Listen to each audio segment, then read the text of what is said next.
2018, when the flood happened, we got several calls from people that we knew here. So we had about 12 feet of water here for 8 days. You were working for many dying art forms. Everybody who knows about Kerala would have seen images of Theyyam, different types of Theyyams. They would have seen images of Kathakali. But even people in Kerala would not have heard about an art form called Pudan and Thera. So it's all related to the folk culture of Kerala. The whole system of how I work is in a way that I only see possibilities. Just behind that is one of the oldest Jewish synagogues in India. And in that 1 square kilometer, you have a mosque as well as Catholic churches and many Hindu temples, showcasing how peaceful people were living, compared to all the nonsense that's going around the world right now. So nobody gives a damn about my background in the sense of a caste, religion or anything. And what he said touched me so much because he said, here people touch me. That is our main job, to ignite that spark in people.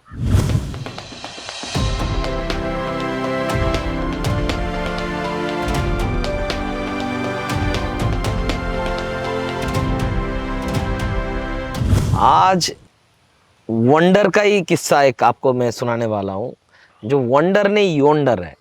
इनको एक tourism company का मालिक बोलूँ, इनको एक entrepreneur बोलूँ, इनको या फिर एक सोशल एक्टिविस्ट बोलूँ, जो ऐसे बहुत से आर्ट जो धीरे धीरे धीरे धीरे खो जाएंगे, पर उनको वो खोने नहीं दे रहे हैं, उनको बचा रहे हैं, प्रिजर्व कर रहे हैं। Today we have the yonder man with us, Mr. Gopinath Parail. सही बोला? Parail. Okay, Gopi ji, how you look yourself as a social activist, as an entrepreneur, as a tourism guy? How? I think I would fit into the definition of social entrepreneur, but somebody who uses the potential of tourism to make changes in destinations. So, you were working in this field for last probably 25 years? This is the 21st year. This is the 21st year. And you have studied in Oxford also? Yeah, I did my disaster management in UK at the Cranfield Royal Military College of Science. You have 4 family members. We can see 2. And now you are staying in front of Periyar River in this rented house, all alone. Why? Oh, I'm not all alone. Always, I mean, this is actually a base camp for Blue Yonder. This is a base camp for Blue Yonder. Yeah. So at the 2018 flood time. Yeah. So I came to this village. This village is called Puttanvelikara. I came here in 2018 when the unfortunate flood was happening, and I was leading the rescue with my team, local police, district administration, state government. But Blue Yonder was already engaged with this village, especially with the Chenamangalam weavers. And when the disaster was at its peak, we kick-started a response. And then the relationship moved into another direction. It was not like somebody who was coming from outside for rescue and then moving out. It was more like I was in the middle of action where we were already connected, but then, well, the village kind of adopted me is what I would like to believe. This house was almost 12 feet underwater. Most places here in Chenamangalam, this was one of the most affected areas in Kerala. So we had about 12 feet of water here for 8 days. And you came here and never left? Yeah, I did move out, but this became my base. But for past 3 years, I've been living here. And this is my base. And for a lot, because the reason is also that we are working a lot on climate resilience initiatives.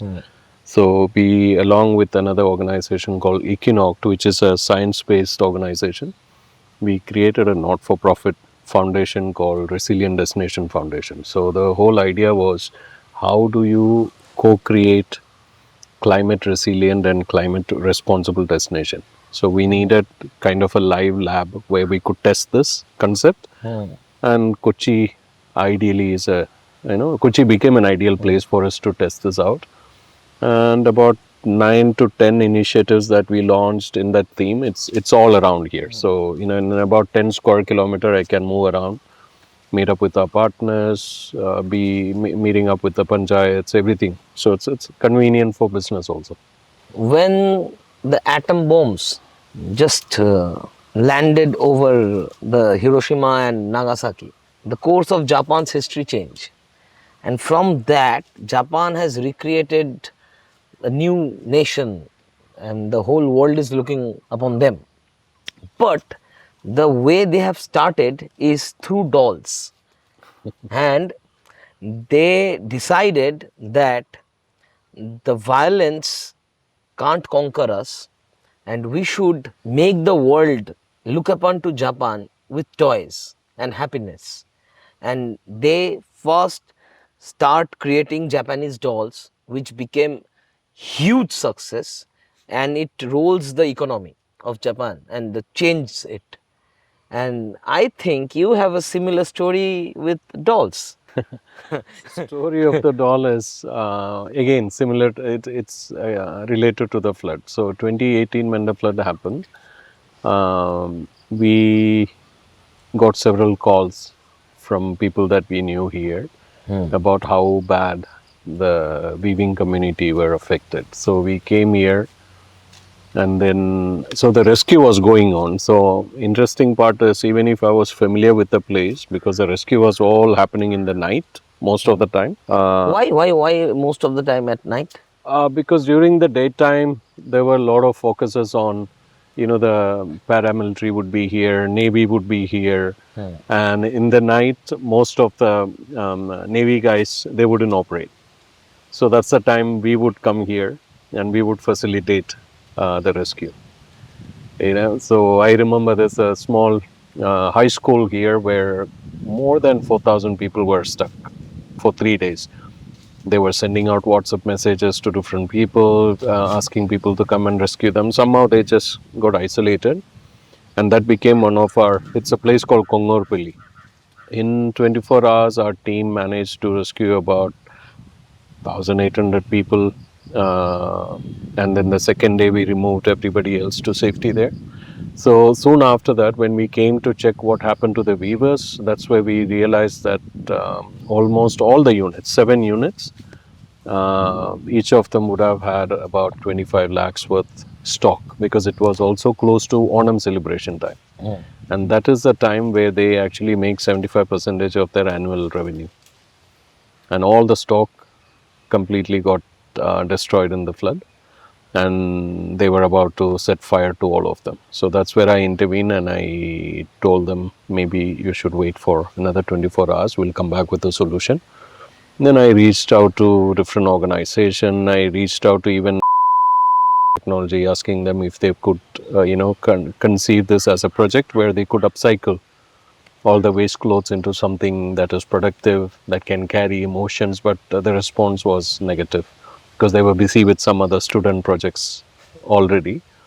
So I was kind of pissed off, because it's like, if you don't see this challenge, the disaster that is going on across Kerala, as if you can't see that as a project, I can't understand why such an institute should be functioning. So that's where I thought. So I wrote some post about that, I was really upset about it. But then someone said, it's easy to criticize during crisis, but what is it that you can do? That's what resulted in this doll making project called Jakuti. So I reached out to another friend of mine called Lakshmi and suggested, why don't we upcycle this into different products that people can relate to, the emotions, because it's their situation. They are in bad condition. The clothes, similar to how the clothes are dirty, their life is also in a bad condition. So how do we handhold them? Instead of doing charity, how do you do this with dignity? So those discussions developed into creating this little dolls. In the sense, it should be something where the people feel that this is coming out of their skill set. It is not coming out of the need to give some financial support to them. It's like, oh my God, their work is so amazing. We want to be part of that. And an average Malayali here could also relate to it very well. It's like, it's their life story. And then we priced it at a very low, it was just 25 rupees. Anybody could afford to buy that. And then Chief Minister also made a Facebook post telling like this is the kind of initiative that we are looking for in the. People call it resilience doll also. Yeah, it was positioned as a beacon of resilience. Because my background is coming from a disaster management. We constantly come across these kind of situation where innovations happen during crisis. And there's nothing better than a crisis to come up with a new solution, because you don't have a baggage, so you can try out stuff, and people are ready to listen to you if you're coming up with a new idea. Globally, when you look at it, like the way the aid agencies work, you're dependent always on one NGO or the other international NGOs. Why not come up with, especially in a state which has far more middle class compared to any other states in India, it is actually possible for you to look at things from a business perspective. How do you generate wealth? Business doesn't need to be purely for profit. It can be not for profit business also, in the sense that purpose is about creating wealth. It's not something that you take home, but you put it back into the community. That's where the social entrepreneurship came in. So there, initially, we were all volunteering. So I volunteered, my friends volunteered, neighbors volunteered, and it just started becoming larger and larger, to the extent that we had volunteers in HP headquarters in Sydney, some school in Ireland, some places in New York. They would all sit together. So my travelers would collect these saris. They will go back, and we had created a do-it-yourself video. They would look at it. They will make this doll, and they will auction. They will make money. So even if it was only 25 rupees as a benchmark we kept, they were all paying more. We even had a restaurant based in Brighton who raised about £8,000, if I remember correctly. And then later they gifted, they said, how can we carry so many dolls with us? So instead of that, as a token, they took 100. And the remaining, they said, we are giving it back to you so that you can resell.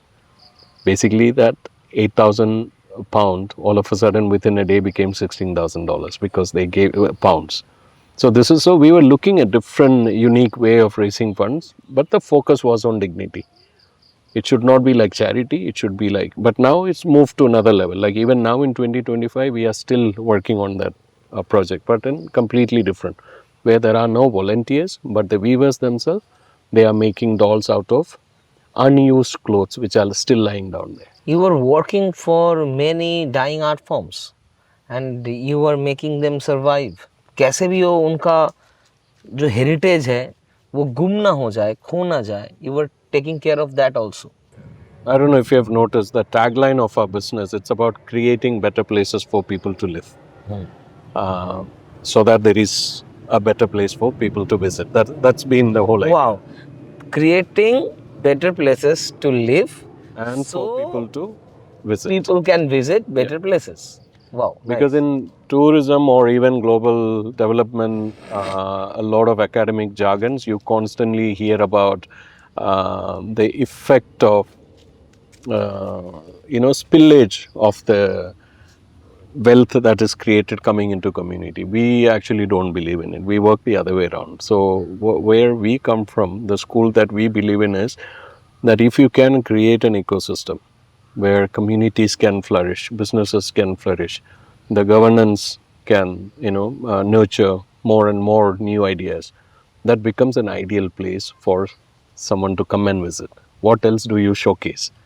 I am not showcasing the sad story. I'm not showcasing the poverty. I'm showcasing the resilience. I'm showcasing the innovation that is happening in the within the community level. So that's where this whole idea of creating better places for, it's actually a Cape Town declaration on responsible tourism. And then when we started working Blue Yonder 21 years ago, our focus was all more in central northern part of Kerala. So we actually created a destination trail called River Nila. So an average River Nila. Nila. So average Malayali immediately resonate with the name Nila because it's one of the most poetic words that they grew up with. Because if you look at the classics, if you look at anything, literature, performing arts, folk art forms, I don't think there is another geographical region that is so rich. So, but it's not a conventional tourism place either. So it's not like, if you go to Kumaragam or if you go to Fort Kochi, you have infrastructure which can host the travelers. So I am actually from that area. So I come from Malappuram district, a place called Tirur, where like even the father of Malayalam literature, is from that area. So we are so used to beautiful movies coming out from the area, beautiful literature coming out from the area, folk art forms, even Kathakali, for example. Kerala is related with the art form Kathakali. And we are not talking about, taking a 300 rupees, 500 rupees ticket and see Kathakali for 1 hour and then moving away.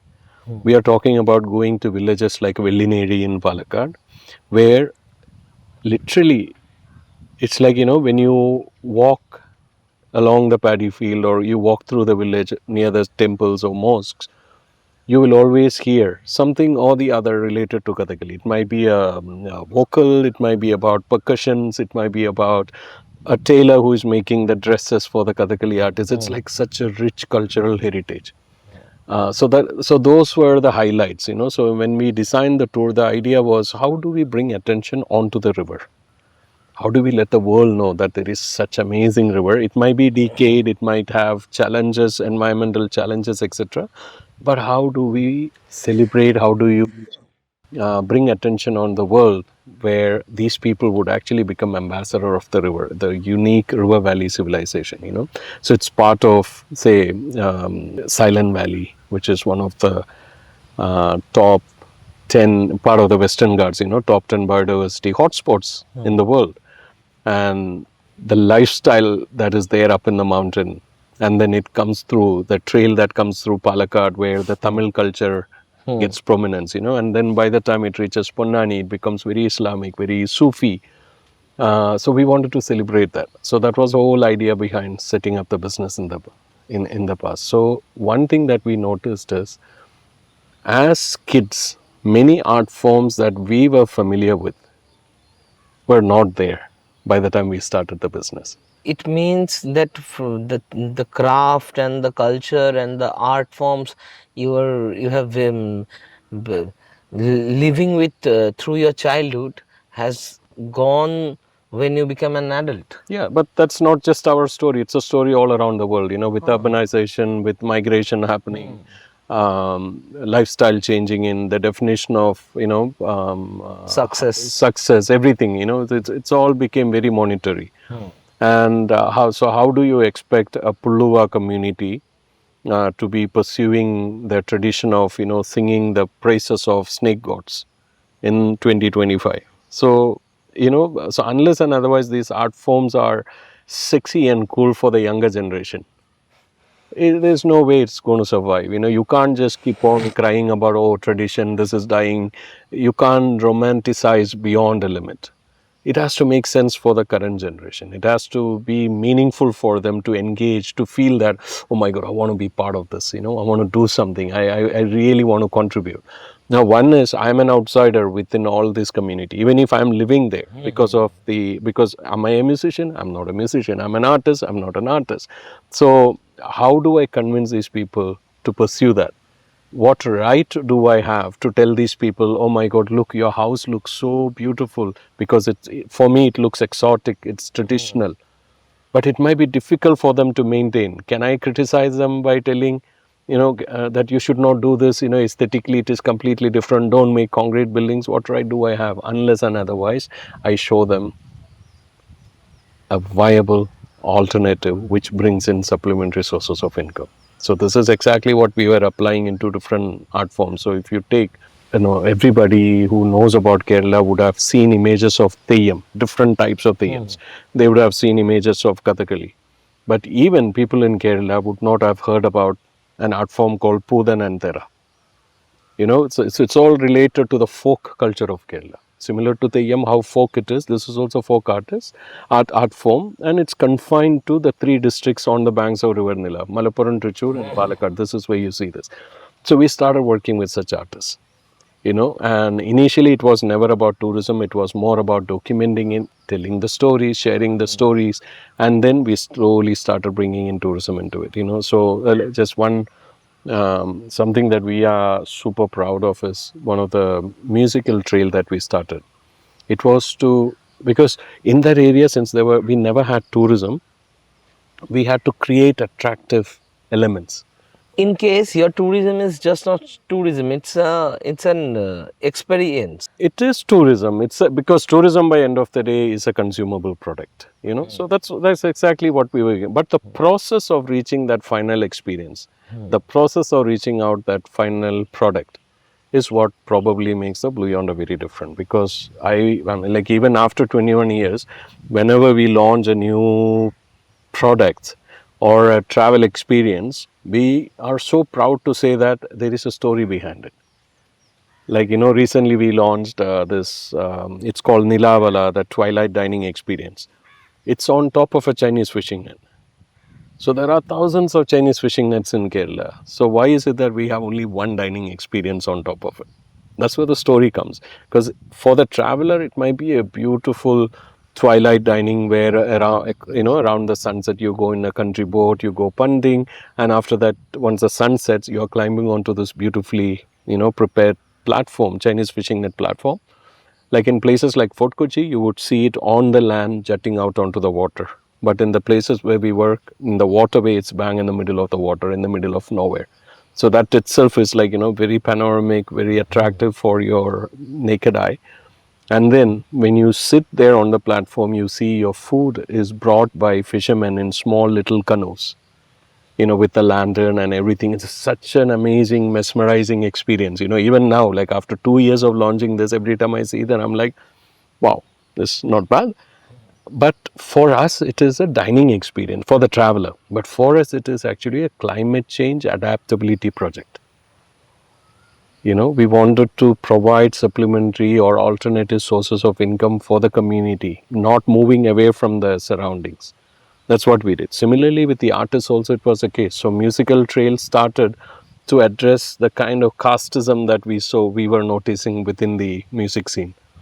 So we wanted to make it more accessible. We wanted to make it accessible in the sense any gender should come and play. Any caste community could be playing, irrespective of the class that you belong or you are told. They should all be. So that accessibility, inclusiveness, diversity was the focus.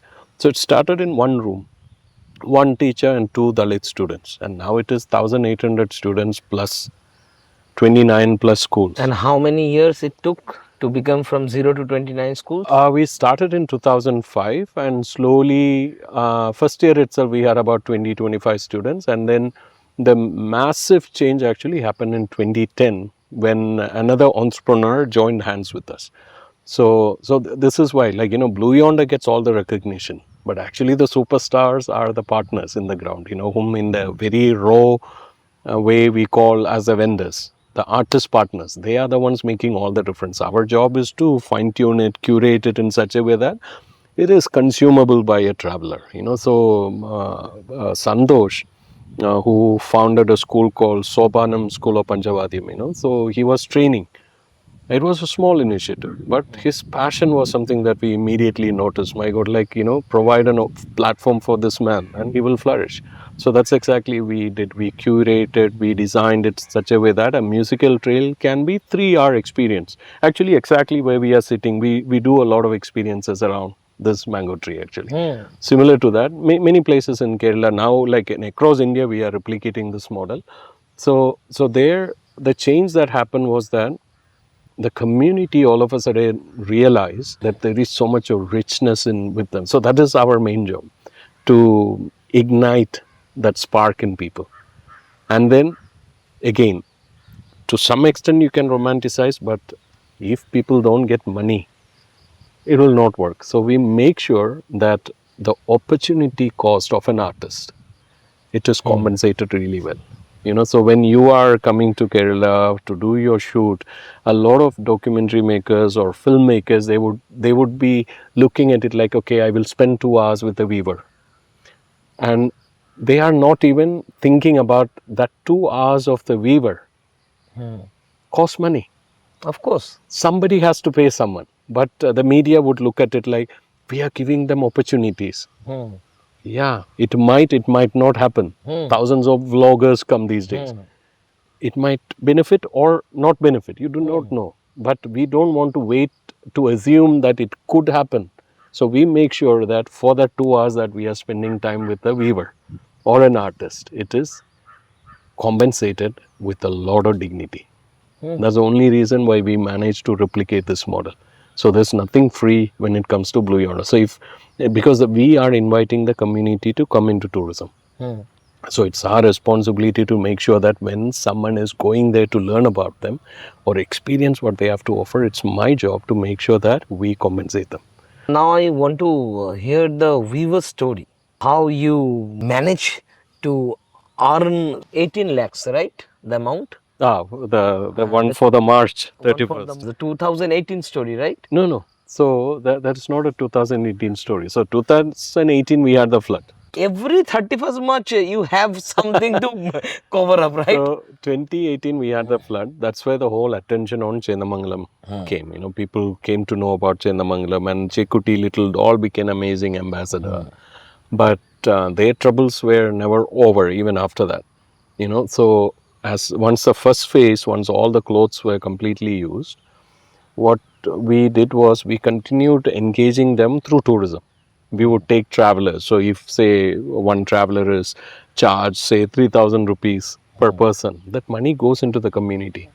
Of course we will keep our margin for curation, service charges, etc. But the rest of the money goes into the community. So this is how we were supporting it. But then later we realized most of these units still have clothes that are unsold. Nothing to do with the flood. So we redesigned this Jakuti project into such a way that when a weaver is making, instead of a volunteer, they get 7 rupees per doll. The unit gets a 7 rupee, and the unit also get a profit of 10 rupees. So about 24 rupees is spent in the community, and the doll was 25 rupees. So now we raised it to 30 rupees. Whenever conferences are happening, events are happening, we started distributing this at a much higher cost. So this is what was happening. But even after all this, last month we came to know that one of the units where we are working very closely, called Kuriyapalli Women's Service Cooperative, they completely ran into a trouble because the loan that they had taken many moons ago has now all of a sudden became 97 lakhs. There's no way they can pay that money. So the bank has threatened to And this 97 lakhs become because of interest. Interest, and every year what they would do is they would just add the previous year's loan amount into a new loan amount. It's just piled up. So I think more than 8 lakhs or something they took for as a working capital from the cooperative bank. But now, since they are under this threat, they reached out to us, said we don't know what to do. So then Blue Yonder intervened again. We negotiated. We went with the women weavers, went to the bank, negotiated with them, and the bank said we are happy to reduce it by 50%. In the sense, we can write off 50% interest. Even then, it is 53, 54 lakhs. How are they going to pay? There's no way. So then we reached out to the industry minister, Mr. Rajiv, and then he issued a stopover. But then the weavers made sure that it was handed over to them in writing rather than only a verbal. Just by your presence or Blue Yonder's presence, the amount cut down almost 35 lakhs. Well, actually more than that. It was from 97 it came down to 18 lakhs. But Okay. it's also I wouldn't want to take I shouldn't be taking the credit of that. It's just only a facilitator. It's like, because the tipping point is somewhere else. We are just making sure to showcase that there is, and I am also, kind of made the whole system of how I work is in a way that I only see possibilities. It might be a crisis, but I see possibilities, because crisis always gives you an opportunity to think differently. So that's exactly what happened here also. Unless until there is a crisis, what to do? Yeah, that should not happen. It should not be, we should avoid the crisis. But in this particular case, the way the bank approached was very interesting, because what they said is, if one of you from the private sector is ready to work with the cooperative and can make this into a successful business model, that might revive a lot of struggling SMEs in Kerala. Wow. And then bank want to work closely with us. But even after clearing of this loan of 18 lakhs, they are not going to escape out of this mess, because the wages are still very low. For the amount of time they spend is not compensated properly. The system is like, the corporate sector, the way they work, it all needs to be redefined and redesigned. But where we are coming into the picture is with the dream, where once the loans are taken care of, the second part of the development has to be where we want to build a weaving center which is climate resilient, which is flood resilient, because whatever you do, you just need one flood and it's the same story again. Insurances are still weak. So we want to build a system where we have already designed a silo in such a way that even if flood comes up to 22 feet, the loom can be lifted up. That's what we are designing right now. So it could be hydraulic, but then what would you do if the power goes off? So that's where the Chinese fishing net technology of counterbalance and pulley comes into the place. So we will apply the same technology, and even a very frail weaver will be able to lift up, provided you have an early warning.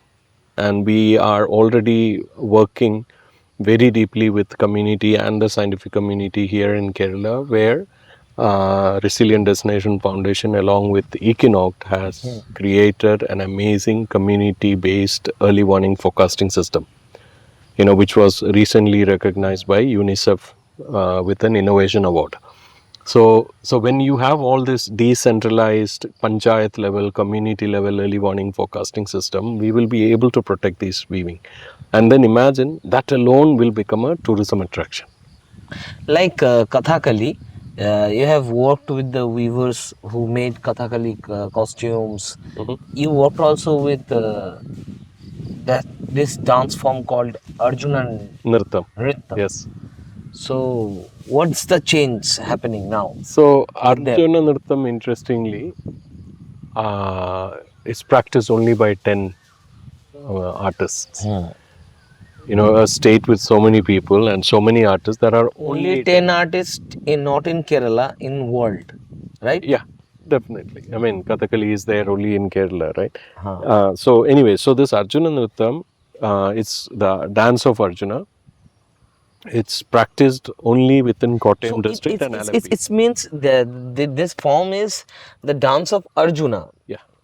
Okay, so is it quite like Kaladi Pattu also? There's something with the warrior angle. So interesting that you asked, because there are like more than 10-15 art forms in Kerala, performing arts, that are directly influenced by the movements of Kathakali, of Kalaripaita. Because most of the Kalari practices are coming out of animal postures, So interestingly, this Arjuna Nritta, it's the joy of Arjuna when he knew that he's not going to be dying, because Kali was about to kill him. So he is like, okay, this is my joy. So it was an expression of gratitude to Kali that he is performing. Now, in that performances, what is happening is like, unlike Kathakali where the costumes are all dress and clothes, here the lower part is entirely designed by peacock feathers. Stunning visual. But unfortunately, there are only 10 people. So one of my colleague and friend who does quite a lot of our videos, Ajay, called me and said, Gopi, I met these people and we should be doing something. And again, since we have done this in the past, we approached the community, sat with them, designed different things, and actually created a 5-year plan, which is actually about 3 crores worth budget, where we want to provide lifetime achievement awards to the master who is still pushing it, bringing in about, say, at least 20,000 rupees per month kind of fellowship for the 10 artists for next 3 years. But even after that, if you don't have a new generation coming in to practice this and perform this, this will die away again. So that's why we are launching a scholarship program for the new students who want to pursue this, irrespective of caste and gender. And then we are now designing an annual festival in the Kumaragam, the famous backwater tourism destination, where you can come and see all the art forms, including Arjunatam, that is directly influenced by Kalaripaita. So it's not about only reviving one art form; it's about building an ecosystem around it. And Arjuna Nrityam was performed in very rare places. Yeah, maybe Early. 3 performances a year. That's it. Where? All in Kumaragam or Kottagam, like places like Neelamberur. This is where it would happen. But in Kerala, and not only Kerala, in Tamil Nadu also, I looked that बहुत सारे ऐसे form हैं like music and other forms. People perform there in mandirs and other big places like that. So does Arjuna Nrityam ऐसे कहीं पे होता था कुछ? It was always a temple associated festival. Then Now, this is something that we have always been focusing on, in the sense, if the temple is not a patron to support the artist, it's important to also take the art form out so that the community becomes the patrons. Entrepreneurs become the patrons, because we are not living in the old, where the Maharaja would say, okay, I'll give you a grant, so you do this, I'll give you this land. That's not how things work in a democratic world, right? That's where the potential of tourism. But again, the day you take that art form into a resort, the day you take that art form into a hotel, it's gone.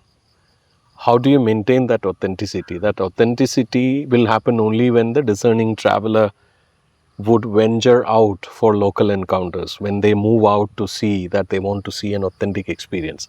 Of course, you will have to curate a little bit. It might not be totally as authentic as you would see in a festival.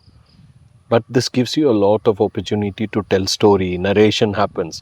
Now, one of the artists, Nateshan's son, who never pursued this art form, is back in the game. Ever since we started, he's like, now he's our storyteller.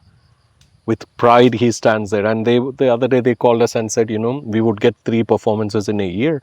Now, just Jan or Feb alone, we have done about 26 performances, wow. That brings dignity, that brings money, that gives confidence that, okay, it need not necessarily die. There is a possibility that we could revive it, that's the exciting part for Blue Yonder also. Basically, to see how the platform of Blue Yonder can be converted into a place where the challenges in the society, in the community, can be converted into opportunities.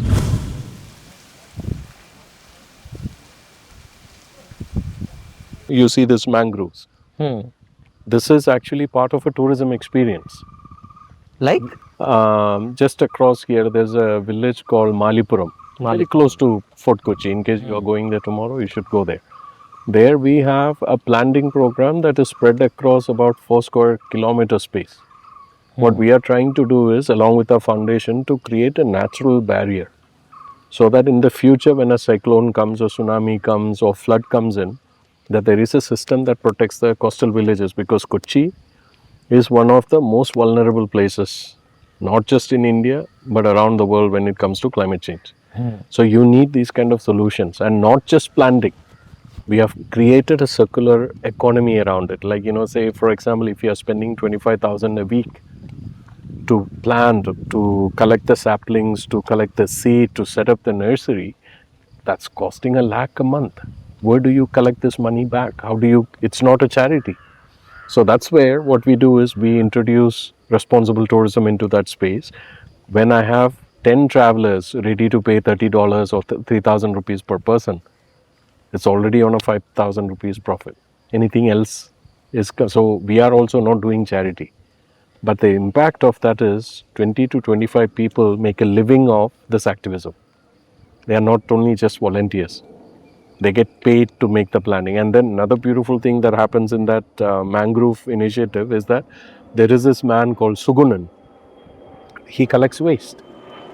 He collects waste. Plastic bottles. And we pay him for collecting that plastic.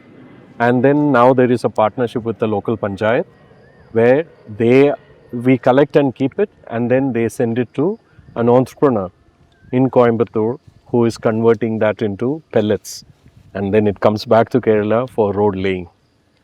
So that's why. So it's all about how you are presenting that story. So it might be just a mangrove. So there, when we go and work in the village, we are not talking about tourism. It's about setting up this mangrove forest and bringing in community partnership into it, making sure that there is a circular economy around it. And then after testing it for a while, we are like, okay, it's important that this story has to be shared with the world. What better way than tourism to share that world? That world where people created this amazing mangrove trail. So we link up all this things. That's why I was telling earlier, it's all about building that ecosystem. I want to know 3 stories. Okay.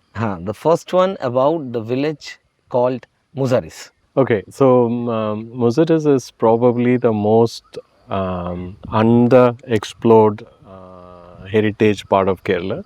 So we are actually, this is all part of Muziris. So it's a Hebrew word. So Muziris was one of the most powerful port in Kerala.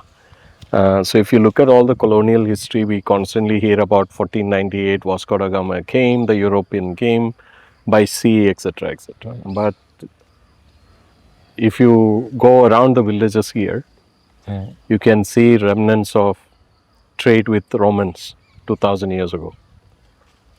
And government took an initiative to bring all this together. They were doing a lot of excavations, so there are museums where you can see the findings, and they started renovating a lot of old buildings to its earlier glory. An interesting part is, if you just, that island here, that you see that white wall White there, Gate. just behind that is one of the oldest Jewish synagogues in India. And in that 1 square kilometer, you have a mosque, you have a Syrian Christian as well as Catholic churches, and many Hindu temples in that 1 square kilometer, showcasing how peaceful people were living, compared to all the nonsense that's going around the world right now. And interestingly, Muziris also has the oldest, actually the first Muslim mosque in India. The first The Muslim. first mosque is in this Muziris area. It's in Kodungalur. So next to that, very close to that, is a Kodungalur Hindu temple, which is a Devi temple. And almost all the Syrian Christian Catholic churches that were built in Kerala, it all started in this area. The next story I want to hear about that gap between these 2 islands. So there is a Shiva temple on eastern side of Chendamangalam, which is in this village, Puttanvelikara. And the Prime Minister of Cochin Maharaja was from Chendamangalam. It's a family called Palyam. So when the Palyatachan wanted to come to the Shiva temple here on the eastern side, they had to go all the way around the island. And this was actually chopped off, the land was chopped off to make sure that his transportation is made easy and convenient. That's why they chopped the island. Yeah. And all these All islands, prime ministers from those days to these days have similar kind of privilege. so interesting thing is, all these islands that you're seeing, these were all formed in the 1341 flood. The great floods of 1341 that created Fort Kochi, for example. There was no Fort Kochi before that. It was formed out of all the clay, all the slush that came in the flood. Even the Long Island Waipin, which is roughly about 24 kilometers long, it was created during that. So this region is known not only for history, but it's also about how the human intervention and innovation made all this slush and islands into livable space. They introduced farming traditions like Pokali. Pokali is the only known variety of rice in the whole world that can grow in salt water. It grows to 6 to 7 feet tall, and it's a symbiotic farming. 6 months you have rice, and another 6 months you have prawn culture. Nowhere else you see this, and it's all in this area. So that way, like it's amazing. It's a privilege to be a guest in this village for me. And we call it God's own country. The average wages of the daily wages worker of Kerala is like what? 1,000 rupees, right? 1,000 plus, yeah. 1,000 plus And they almost all of them get 3 meals also. also. And especially if you come with specialist skills like carpentry, etc., your wages are even more higher. So it means people like carpenter, people like electricians, people like people who build houses, mysteries, tailors, Hairdressers, hairdressers, they all earn at least 30 to 40,000 a month, yeah. right? So it reflects to their livelihood and their next generation's education and every single thing. So not like India, Kerala has a huge amount of middle class, proper middle class, not in quote unquote the baggage of this middle class. ये जो middle class है, इसके लिए केरला में क्या क्या अलग है जो इंडिया में रिफ्लेक्ट नहीं कर रहा है, जो होना चाहिए. This is the first thing. And the second thing, I think because of this middle class, Malayalam film now they are at the peak and probably they are doing the best in India because the consumers are aware and educated, so they can experiment, so they can make a film like Rest in Peace, Jalarikattu, even Premam, even Kumbalangi Nights, even Manjumal Boys. I can just name. So what is your opinion about this middle class? See, there are so many factors on why you have a larger middle class in Kerala, and it doesn't start with the current politics. Even before the independence, the importance and stress that was given on education, on health, on lifestyle, it all has an influence on it. But what I would say played a big role, if you look at the so-called social development indices of Kerala, the big change happened also mainly because of the initial stages of the left governments, the communist governments that came to power, to start with the land reform movement. Here, so it's like anybody who has more than 100 acres, they were asked to gift it give it to the land bank, which was then redistributed among the people, and that played a big role. And the focus on literacy, the focus on education, and it's not only a story of a left government, because any alternative government that came to power, they continued, they kept on doing it. They might have criticism, etc., because of the politics involved in it, but even the Congress government, were continuing all these things. So that is one reason. And the larger ecosystem building, as you say. Now, interesting part is, most of the people, the amount that we were talking about, people who are earning 1,000 rupees a day, etc., quite a lot of the people who are earning are migrant laborers. They are coming from West Bengal, Jharkhand, Assam, Odisha. They are coming from entire Northeast. Earlier it was only Tamil communities who would come because it was nearby.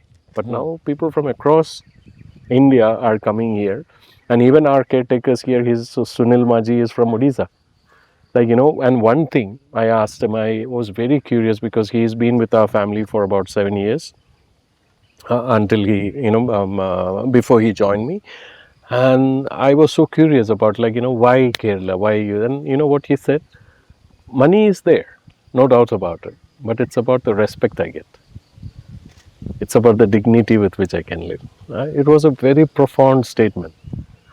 That nobody gives a damn about my background in the sense of a caste, religion, or anything. And what he said touched me so much because he said, here people touch me. That's what he said. Like at restaurants, when you're passing by.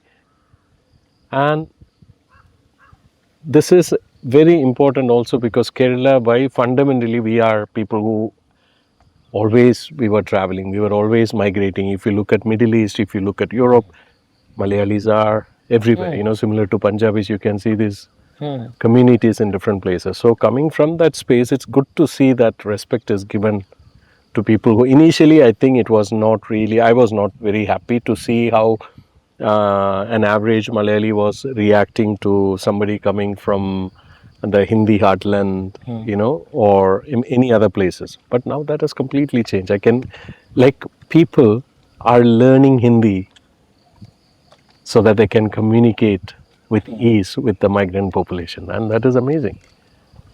Hindi is no longer a challenge in villages in India. Even my mother was, I have आपकी हिंदी कैसी है? बहुत खराब है. फिर भी समझ तो आती है. Yeah, no. I understand really well. I can also speak. I've lived in Delhi, Bombay, Pune, etc. But the thing is, तो कैसा रहा आज का, कैसा लगा बात करके? हाँ, यही. No. So I don't want to embarrass myself by speaking in Hindi. The thing is, I have a very strong Malayali accent. So even when I get into the taxi in Delhi and I say this is where I want to go, they would just turn back and say Malayali hai. So yeah, so that embarrassment is there, but I can engage in conversation. I can understand. I can come because I've worked in Rajasthan. I've worked in some places in North India. So it's Delhi. I've worked in Alaknanda. On various climate change related projects. So it's not a challenge that way. Yeah. It's really, I'm feeling privileged to meet you and having a wonderful conversation, interview, podcast, whatever you want to call it. So just beside the river Periyar, and I'm happy. And Thank you. how's your experience? Oh, wonderful. Nice. It's always good to reflect, no?